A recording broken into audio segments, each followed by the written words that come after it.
시청자 여러분 안녕하십니까. 먼저 안내 말씀드리겠습니다. 리얼미터에서 어떤 식으로 여론조사를 하고 있는지 확인하기 위해서 리얼미터를 이번 주 금요일인 23일 방문하기로 했습니다. 이번 방문은 리얼미터가 어떻게 공정한 표본을 추출하는지 확인하는 것이 목적입니다. 함께 해주실 분들은 제 폰으로 연락을 주시면 감사하겠습니다. 앞전 영상에서 북폭 후에 북한이 현재보다도 훨씬 더 친중 여건이 들어설 것이라는 말씀을 드렸는데 그 부분에 대해서 의외로 많은 시청자분들이 이해를 못하시는 것 같습니다. 그래서 오늘은 북한이 왜 북폭 후에 친미국가가 될 수 없는지 간단하게 말씀을 드리겠습니다. 원래 오늘은 조국의 비리를 총정리하고 이런 엄청난 비리가 있었음에도 불구하고 조국을 지명을 하고 또 조국이 버티고 있는 이유에 대해서 말씀을 드리려고 했는데 직전 영상을 이해하지 못하는 시청자가 많은 것 같아서 앞 영상을 마무리하고 넘어가도록 하겠습니다. 자, 북폭 후에 북한이 왜 친미국가가 될 수 없는가? 첫째, 북한은 현재 친중국가입니다. 세계에 유례가 없는 공산 이념으로 가득 찬 나라입니다. 이런 친중국가인 북한을 만약에 미국이 북폭 후에 친미국가로 만들어버리면 어떻게 되는 것입니까? 그것이 바로 침략전쟁입니다. 그렇지 않습니까? 상대방과 전쟁을 하고 정복한 상대방을 자기를 따르는 종속국가로 만든다면은 그게 바로 침략전쟁인 것입니다. 그런데 미국이 이런 침략전쟁을 할 수 있습니까? 더욱이 북폭을 한다면은 남북 간의 전쟁 상태에서 휴전을 하고 있는 것이기 때문에 미국은 분명히 유엔사의 이름으로 연합군을 구성해서 유엔의 깃발 아래 북폭을 할 것인데 유엔이 침략전쟁을 할 수는 없는 것입니다. 따라서 북폭 후에 미국이 북한을 친미국가로 만들 수는 없는 것입니다.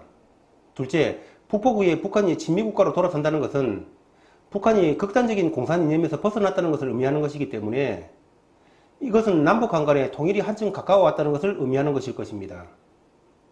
그런데 통일이 되면 어떻게 되는 것입니까? 남북이 통일이 되면은 가장 가능성이 높은 것이 중립국 형태가 될 것입니다. 만약에 한반도가 중립지대화 된다면은 한반도에서의 미국의 영향력이나 지배력은 현격하게 줄어들 것입니다. 미국이 한반도에서 큰 영향력을 발휘하고 있는 것은 바로 북한의 위협이 있기 때문입니다. 그런데 북한이 친미국가로 돌아서면서 통일이 되거나 북한의 위협이 사라지게 된다면 한국에서 미국의 영향력 역시 줄어들 수밖에 없는 것입니다. 만약에 중국을 견제하기 위해서 한반도에서 미국이 영향력이 필요하다면 미국은 남북한 간의 통일이 되기보다는 현 체제하에서 한반도에서 관할권을 행사하기를 바랄 것이라는 것입니다. 그런데 북폭 후에 북한이 친중국가가 되면은 미국이 힘들어서 북폭을 해서 중국 힘을 키워줄 필요가 있느냐는 얘기를 하는데 북한은 현재도 친중국가입니다. 북폭 후에 북한이 친중국가가 된다고 해서 중국에 플러스가 될 것은 없는 것입니다. 게다가 핵이 제거된 북한은 중국에 힘이 된다기보다는 오히려 짐이 되지 않는다면 다행인 것입니다. 중요한 핵심은 미국은 북핵을 제거하는 것이 목적이지 아무짝에도 쓸모없는 거지국가 북한을 친미로 만드는 것이 목적이 아니라는 것입니다. 남중국해는 국내에서 보도가 잘 안 돼서 그렇지 정말 수많은 나라들의 이해가 걸린 엄청나게 중요한 문제입니다. 그리고 중국이 말이 안 되는 막가파 행동을 하고 있는 것이죠. 그럼에도 미국이 할 수 있는 것은 항행의 자유작전 뿐입니다. 그것마저도 미국 없이는 영국, 프랑스, 일본, 독일 같은 나라조차도 단독으로는 통과를 하지 못합니다. 그것은 중국의 힘이 그만큼 작지 않다는 것을 의미하는 것입니다. 만약에 중국의 힘이 약했다면 벌써 인공섬들은 지도에서 사라졌겠지요. 그런데 친중국가인 북한을 폭격하는 것만도 가당찮은 일인데 친미국가로까지 만든다면 중국이 가만히 보고만 있겠습니까? 그렇게 욕심을 부린다면 정작 목표인 북핵을 제거할 수는 없을 것입니다. 따라서 이러한 이유들로 인해서 북폭 후에 북한이 친미국가가 될 수도 없는 것이고 미국이 북한을 친미국가로 만들 이유도 없다는 것입니다. 그런데 사람들이 중국을 붕괴시키고 나면은 북핵은 자동으로 정지된다는 핵의 망측한 말을 하는 사람들이 많이 있는데 미국이 중국을 분명히 견제는 하고 있지만은 그것은 사람들이 생각하는 것처럼 중국을 당장 붕괴시키거나 그런 것이 아니고 미국의 장기적인 국가 목표입니다. 또한 미국이 일본을 플라자 합의로 따돌린 것처럼 그러한 완만한 범위 내에서의 얘기들이지 한간에 놔두는 얘기처럼 중국을 붕괴시키고 그런 얘기가 아닙니다. 또 그럴 수도 없고요. 비록 힘이 약화될 수는 있어도 인플레 100만 프로 하는 베네수엘라조차 없어지지 않습니다. 그런데 설령 만약에 중국을 붕괴시킨다고 하더라도 그것은 아주 먼 얘기지만은 반면에 북핵은 발등의 불인 것입니다. 그 차이를 분명하게 이해를 해야 될 필요가 있지 않나 생각을 합니다. 언제 중국을 붕괴시켜서 북핵을 정리하겠습니까?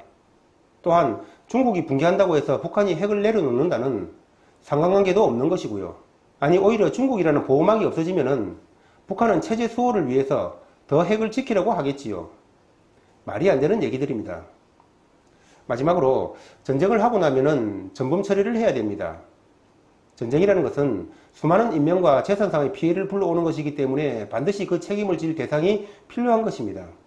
따라서 북폭이 시작되면은 김정은이는 결코 전쟁을 유발한 전범으로서의 책임을 면할 수는 없을 것입니다. 그런데 어떻게 김정은이가 북폭 후에 친미가 될 수 있는 것입니까? 그렇다면은 북폭 전에 김정은이가 핵을 내려놓아야만 하는데 김정은이가 자진해서 핵을 내려놓겠습니까?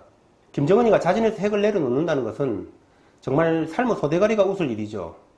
자진해서 핵을 내려놓을 것이라면은 벌써 내려놨겠지 뭐하러 경제제재 받으면서 이렇게 버티고 있겠습니까? 따라서 김정은이와 딜을 했다, 김정은이가 항복을 했다, 이런 얘기는 말이 안 되는 얘기라는 것입니다. 결론적으로 미국은 침략전쟁을 할 수 없기 때문에 북한을 점령해서 친미국가라고 북한을 만들 수도 없고 또 중국의 반발 때문에 그럴 수도 없다는 것입니다.